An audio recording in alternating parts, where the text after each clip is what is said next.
Good evening, everyone. This is Jesse here. Yeah, I thought I'd make another video, another word.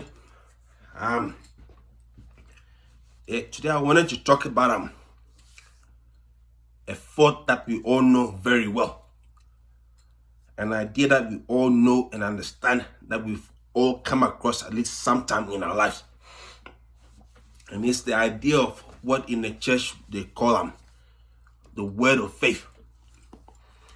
And in the world, especially by the New Ages, they define it as energy, positive and negative energy. Now, this morning I got up, I was reading my emails, and I get emails from Pinterest. I came across this picture with a quote talking about energy, and I read it, and it said that the universe doesn't hear what we are thinking, or doesn't know what we're thinking. All it does is that it picks up our energy, whether it's positive or negative, and based on the energy that we're releasing, it sends either good things into our lives or bad things into our lives. And that email got me thinking. And as such, in the same lot of emails, there was actually an email in which those pictures where you see one picture, but if you look at it one way, you see a vase, and if you look at it another way, you see two faces. It was one of those. And he said in the caption, the first thing that you see in this picture is where you are right now. And I looked at it, and the first thing I saw was this dragon, big, long-headed dragon.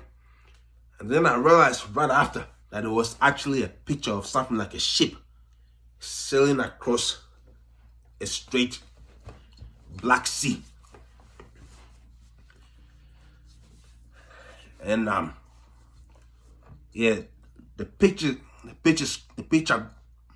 quote got me thinking. And that second picture, like, I clicked on it to see and read more about what it was said, but there was nothing there. But yeah, I went through my emails, and there was also this email about Oprah Winfrey, talking about her life, how she was the poorest of the poor in when she was born, how her mother dropped her off to her grandmother and left, and her grandmother was so poor she could only afford like potato sacks for clothes, and now she was abused as a child. The email was from a group called Stoic Wisdom, and it was talking about what they call like a victim mindset. How many of us let our circumstances dictate how we want to live. But if we are being honest and sensible, we will put our circumstances aside and focus purely on what we think we want, and what we think we want to attain, and where we think we want to go, and not see what we think we see around us. And they're talking about how even despite her low circumstance, like, she didn't let her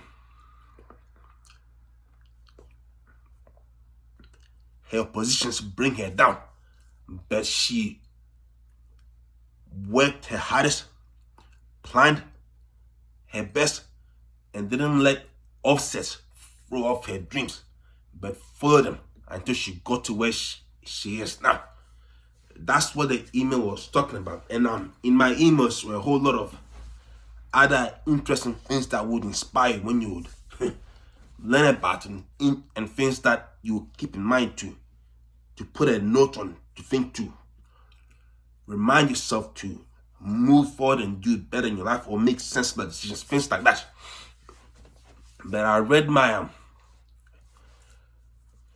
emails and I decided I'll have a meal. And I actually intended to fast half the day.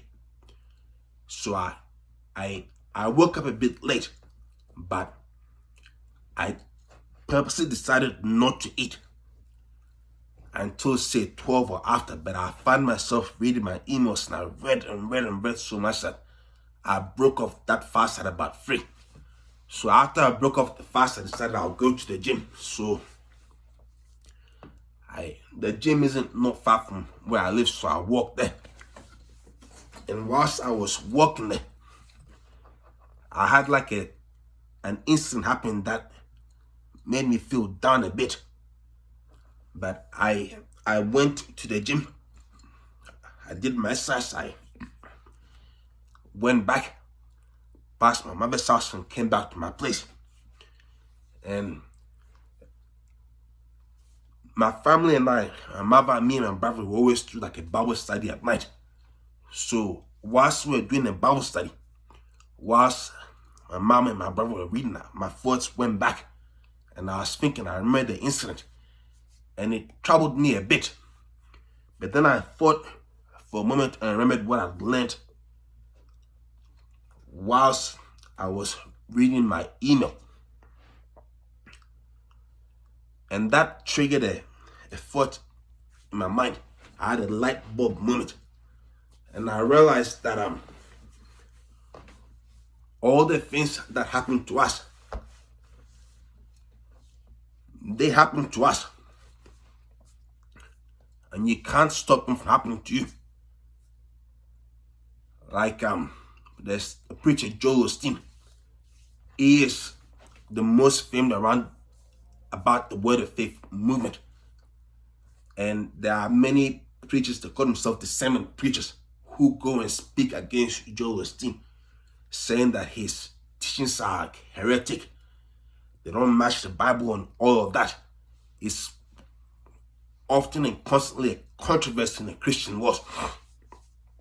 But upon recollecting, and I've learned things also from before that has made me to understand it. Probably if you watch my videos, you know that I've spoken on this quite often. But they always speak against him like he's wrong. And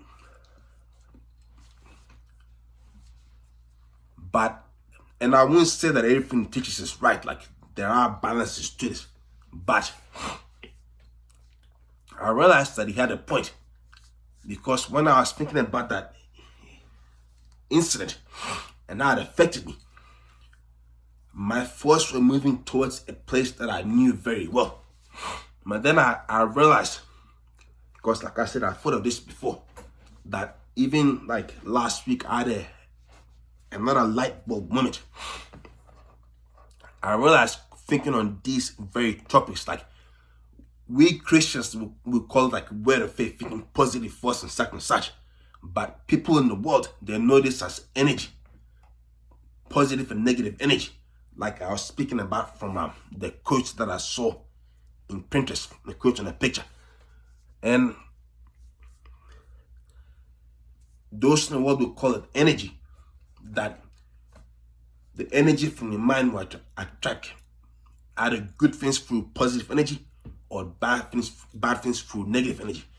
And last week when I was reading a similar thing actually, that's when the understanding came into my mind about this energy thing. Like I don't believe it's energy. I believe it's the Lord God hearing what we are thinking, good or bad, and allowing those things, good or bad, to happen that we dwell on in our hearts. But last week when I was reading similar things, I realized when I was thinking about that, this idea isn't really quite as stupid as she might make it think. Like, bad things happen to us all. We can't go past that. You can't avoid bad things happening to you. They are gonna come and happen whether you like it or not. And in that, and like in on that thought, like today, like when I was thinking about my incident, I actually started reasoning like, yeah, it's better. Well, something like you want to be able to be strong in your life and get through all the things that you're getting through. You want to be able to say that nothing is too hard for you. You can do anything and everything you wish to do. But if you want to live, there's no point living and saying you can't suffer. You can't avoid being in a down state. And the idea that even if you can have an easy life, what's the point if you haven't really worked for it? That's the kind of thoughts that I was thinking. Then I realized, hold on. You may be having a bad life. You may be struggling and suffering. But what if you didn't struggle and suffer? And then in that sequence of thoughts, I also thought of my a pastor right here in Canberra, whose church I often go to, and he always talks about like Joel Osteen, as I've mentioned before, words of faith, faithful words, making positive affirmations. And like I've had a few fights with his church about some of his ideas. But I realized, and he also talked about how he got to where he got to in his ministry, from being a nobody to speaking like positive affirmations, till God brought him to where he is now, which is quite on a high. And remembering him and thinking, I realized and I thought to myself, well, what's the point of getting to the top if you didn't really work for it and all that? What's the point of having a life and you never had a real fight? Then I realized, in that same sequence, we don't all live the same lives. And some of us have suffered really bad, as we all know. But some of us have really just gone from strength to strength to strength, higher and higher still. Is it wrong that I have gone from strength to strength to strength? If, like I going through my struggles, I'm trying to find a way out through better sense and responsibility and higher outlooks, they are just buckled down, worked hard, and made the right decisions, and they got to where they were. That clicked in my mind, and I realized that, hey, it's not necessarily so much so that you struggle and suffer in life, but you make the right choices. And then the idea of the word of faith movement came back into my mind, and I was thinking of all that. But then, as I was saying before, like last week, dwelling on the same topic, I reasoned and I had a light bulb moment. And I realized that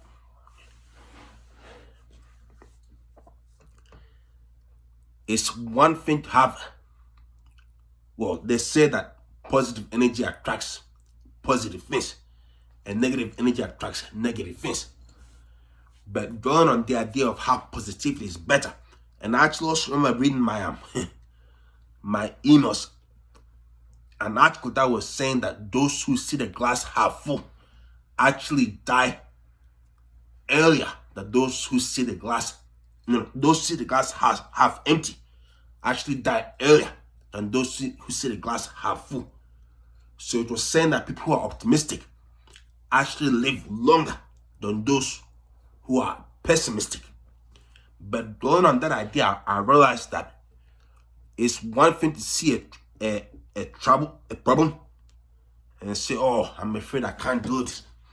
But it's another thing to see a trouble and say, I'll find a way, I'll look up, I'll strengthen myself.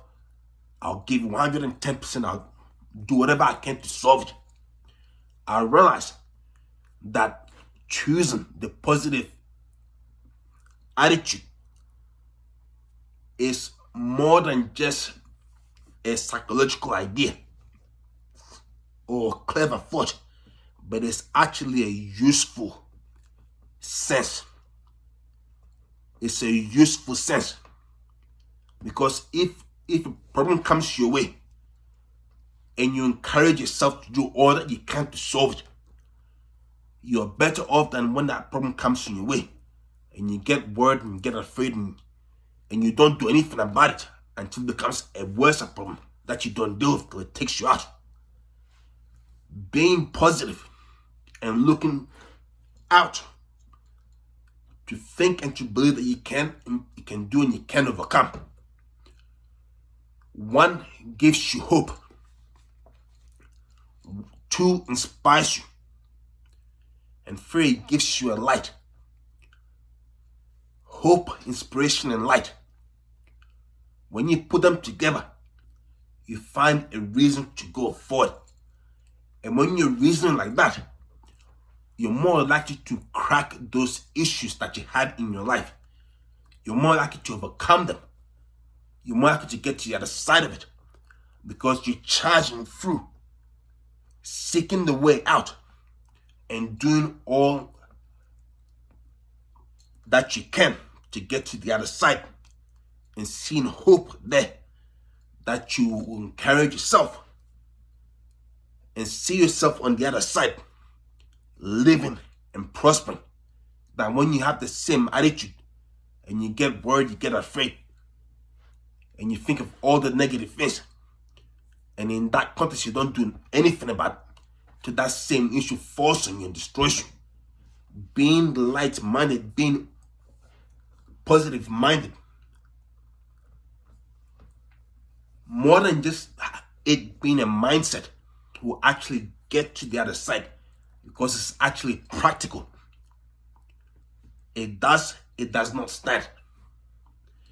It moves forward. It does not worry. Even when it's dark, it makes a light. So in that sense, that idea, that mindset is more than just a theoretical idea, but it's a practical course that will get you to the other side of whatever trouble you're going through. And so I discovered that like last week, but it was in the back of my mind. I wasn't thinking of it. But when that problem came whilst I was going, and I was thinking about it when I was at home, then I remembered that and I realized, hey, yeah, that's true. It doesn't necessarily make my life easy that I have to go through that problem. But if I can see my way out of it, or if I can say to myself that I can endure it till it's passed through, and I can live again and not worry about how it affects me, then I'm being sound on a higher level to live worry-free and hurt-free. It doesn't mean the problem will be resolved, but me just saying to myself that it's nothing, I can do it, I can get there, relaxes me now and charges me to get through it than to worry that it could be a complete end or a complete mess and a complete nuisance in my life because it's there. But apart from me having to go through that, it doesn't have to be a big, huge deal that should annoy me too much. Because if I can see myself on the other side of it, I can see myself bearing through it till it ends, or any other trouble for that matter, then that means that I can deal with it, that I can overcome it, and I can live the life that was meant for me after it. So the problem didn't need to be a big issue, but it was just my mindset on it and how I was thinking about it like I was saying about Oprah Winfrey, how she didn't adopt a victim mindset because of the circumstances that she was in, but she just did all she could to get to where she wanted to be, than to focus on all the negatives, which is what in a Christian church they call like the word of faith. Think, like Joel was saying, think positive thoughts, think overcoming. Don't think this bad or that bad. Don't think that this evil happened to me for sure, but just think what you want to happen and where you want to be than negativity. But on that same outlook, just the idea that you should adopt a positive mindset, an overcoming mindset, like I was saying about myself, doesn't have to mean that your life has to be easy. It can be as hard as heck. It can be as dark as heck. But that idea doesn't have to be your mindset. Like your victim status doesn't have to be your mind. You may be a victim, but it doesn't mean that you have to be you have to be a victim. Like I remember a quote from a rapper. In one of his songs, he said,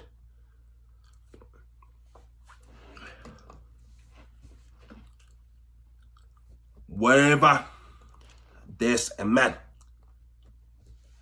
I'm just as able as him. So whoever you are, I can match you." That's pretty much what he was saying. And that's a sensible thing to think and reason like. Not to think that you're lower than everyone else, but to think that whatever anyone else can do, you can do just as well. And reason with that kind of thinking. And not adopting a victim mindset doesn't have to mean, or thinking positivity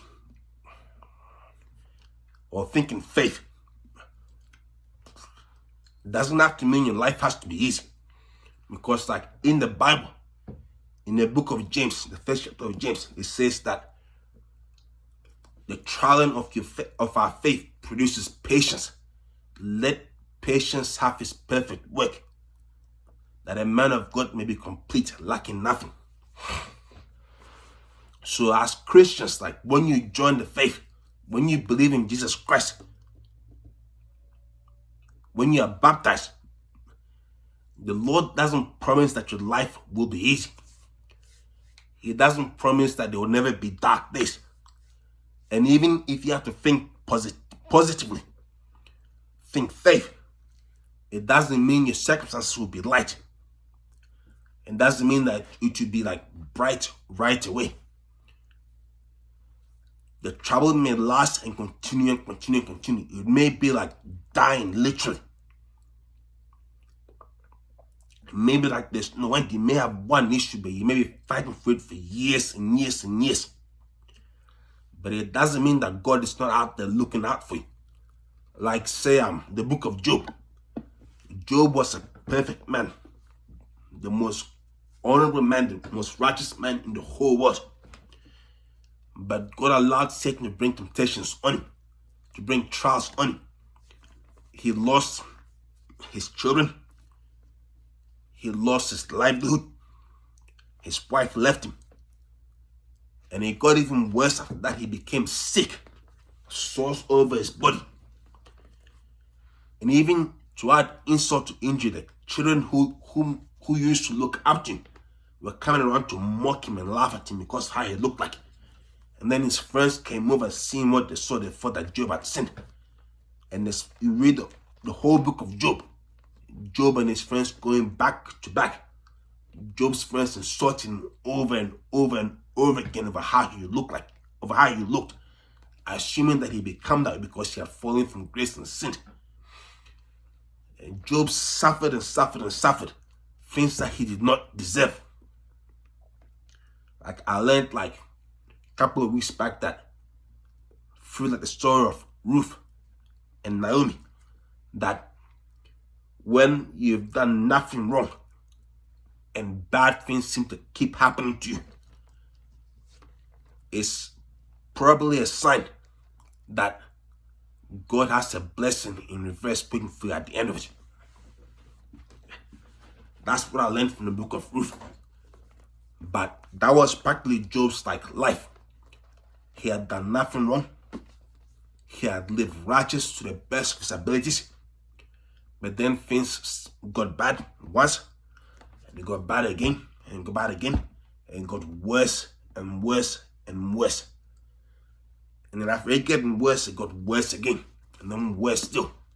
And then his friends were out there accusing him and insulting him, saying, "Oh, you've sinned, you've done this, you've done that," when he had done nothing wrong. That's an example of how bad things can get. But even in the story of Job, Job, for all his bitterness, he did one thing. He did not blame the Lord for evil, but he held on to his faith and preserved it.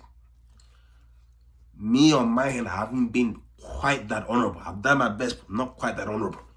But Job never lost sight of his faith, never lost hope, but endured and endured and endured to the very end till he received a blessing. Now, on that same idea of thinking, the quote that I read in the morning,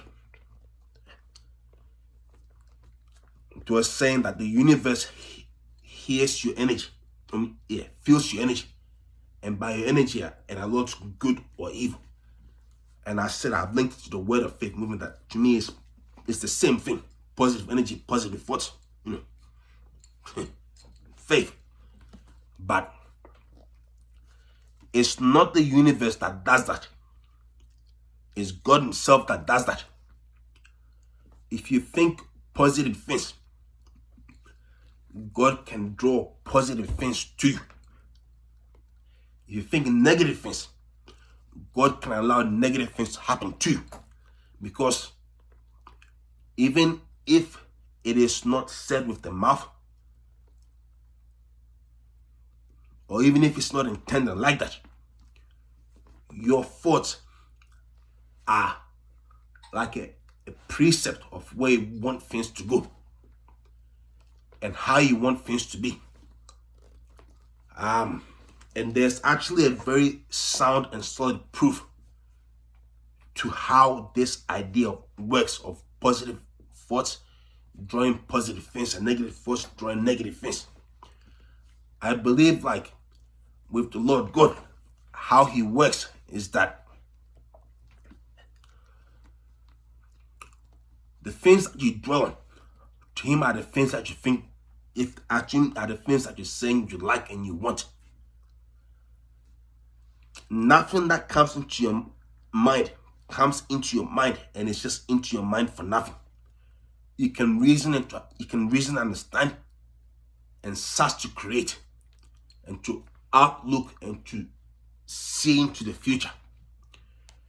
And you can reason and understand and think that all is gone and all is broken down and such and such.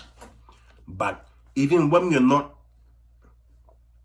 planning to do anything, the thoughts that we think are like things that we would like or don't like and such and such. And even if they're not meant to be to say that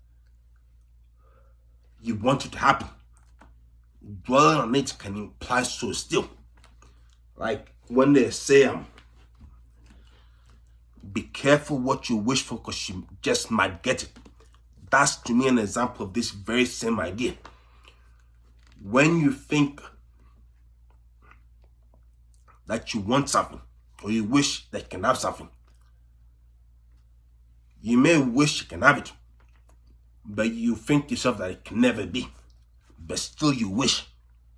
But I believe like with thoughts, God hears those wishes, and then, or rather, God hears those wishes, and then those wishes that you wish, he judges if you're capable of actually having them or not having them. And if you're one who is qualified to have that wish that you wish, then he might, like they say, just give it to you. Because one, you might be smart enough. Two, you might be strong enough. And three, it's in your place. You have all the capacities for it. So when you wish it and you think that, I'm just wishing, God may look down and see you and say, this person does certain where he should go. So though he's just wishing, I'm going to give it to him anyway. He never prayed for it. He only wished, but God gives it to them anyway because they are qualified for it. But another person or many people can wish those very same things and nothing at all will happen. It's not that they can't have it. It's because it's not specifically their place. So their wish is just a place. So like with wishes, that's how your thoughts are like. When you are dwelling on things constantly, to the Lord, it's like what you're saying you want to happen and what you're saying you want to be. You can think positive things, and positive things will happen to you. Or you can think negative things, and negative things just seem to come to you all the time. Because that's where your thinking is, and that's where you're putting all your energy. And I believe that God doesn't just hear prayers that you pray with our mouths. Even if it's forcing your mind that you're thinking constantly, He can allow them to happen to Him. They appear like prayers.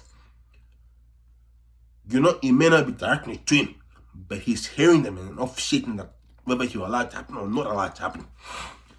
It doesn't mean there's no right and wrong, that there aren't things that you shouldn't avoid.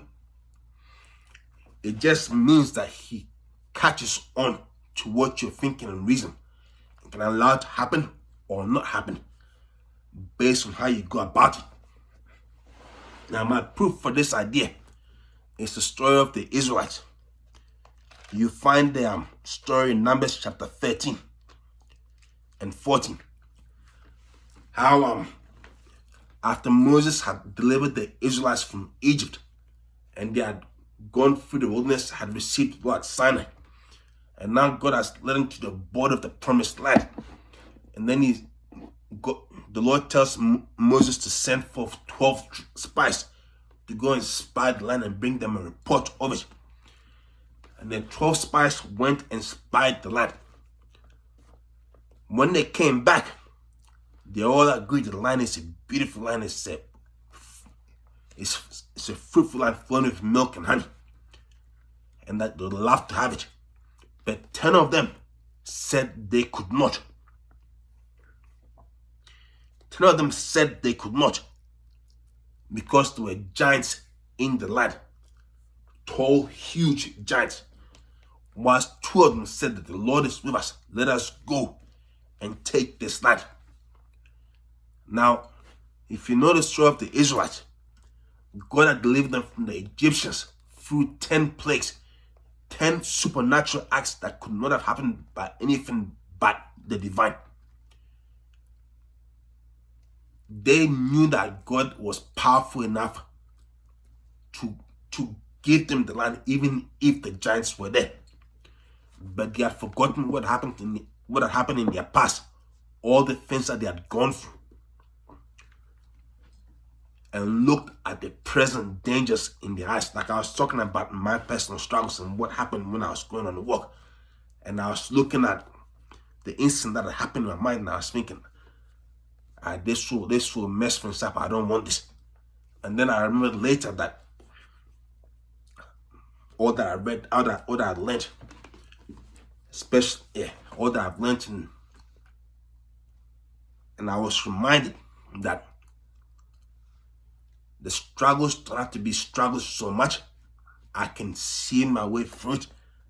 I can strengthen myself to take on whatever I need to do to get rid of it and deal with it, and just keep moving than to worry and care about it too much. That being positive or looking at the power and hope rather than looking at the evils don't help. But if I can be brave, I can channel through it either way. In the same way, when the Israelites were at the border of the promised land and the spies had gone in, they had seen the land. They knew it was beautiful. They knew they'd love to have it. But they looked at the giants. And like I was saying, like 10 of them gave a negative report saying they cannot because of them. But 2 said they can because the Lord is with us, because they remember what happened in their past when God was delivering them from Pharaoh, the king of Egypt. When God was delivering them from Pharaoh. And they used their memory, they used their understanding, they used their faith. And by their faith, they said, let's not look at these giants. Let's look at our God. And let's go and take what is ours. Now, when the 10 spies had given their report and the whole people heard it, they were discouraged, they were hurt, they were crying, mourning, why has God brought us out of Egypt to destroy us in this land? They were crying. But then the two spies who saw the good report, Joshua and Caleb, tried as they might to encourage them not to look at the negative report, but to have faith in their God who has been so faithful to them up to that point, and go and take the land. But they would not hear. Now that story, I believe, is a proof for how negative thoughts attract negative things, and positive thoughts attract positive things. Because of all the whole congregation, the 2 spies who gave the positive report, when they went there to spy the land, they were 40 years old. And all the other spies who had went with them were also 40 years old. But the whole people, they only heard the report of the 10 negative spies. And God, being so angry with them for not having trust in him, said that the whole congregation who would not trust on his word to have faith and go in and take the land will die and not enter into the promised land, save Joshua and Caleb, who believed in God and didn't see what the circumstances showed them. So over the next 40 years, the Israelites were roaming through the wilderness for 40 years because God was angry because they would not trust him. Now, if you notice, like in the story also, like when God said that they will all die in the wilderness, they later remembered and had conviction that they had done the wrong thing, and they were desirous to go back and take the land like they said they would not. But God did not give them victory. But rather, the whole congregation, from those 20 years and up who were there, apart from Joshua and Caleb, over the next 40 years, they all died in the wilderness. They all died in the wilderness, every one of them. And Jewish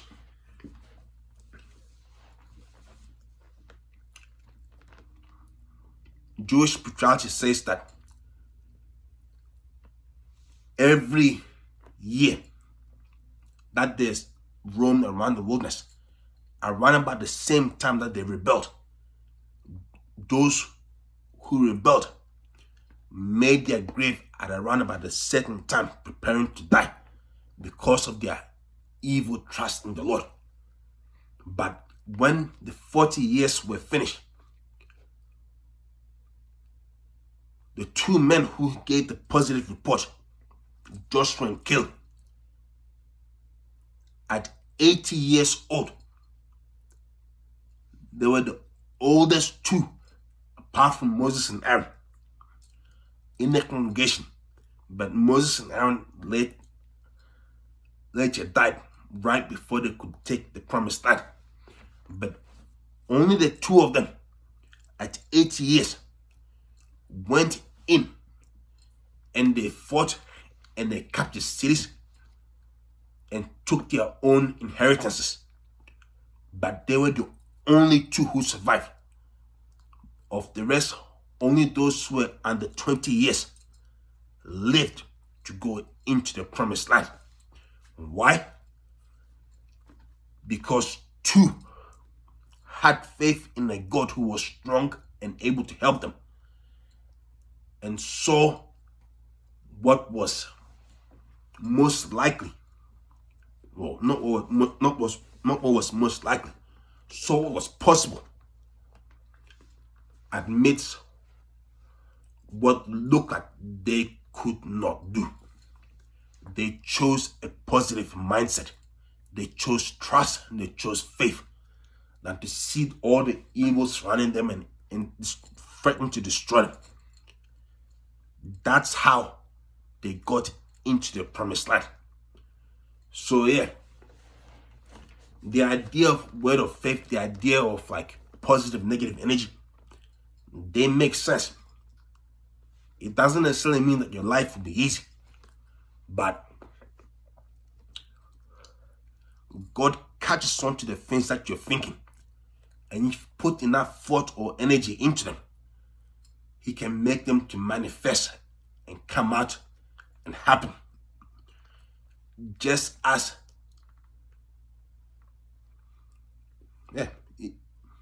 if you put enough thought and energy into them, those positive things will manifest in front of you. Apart from practicality, that's one angle of it.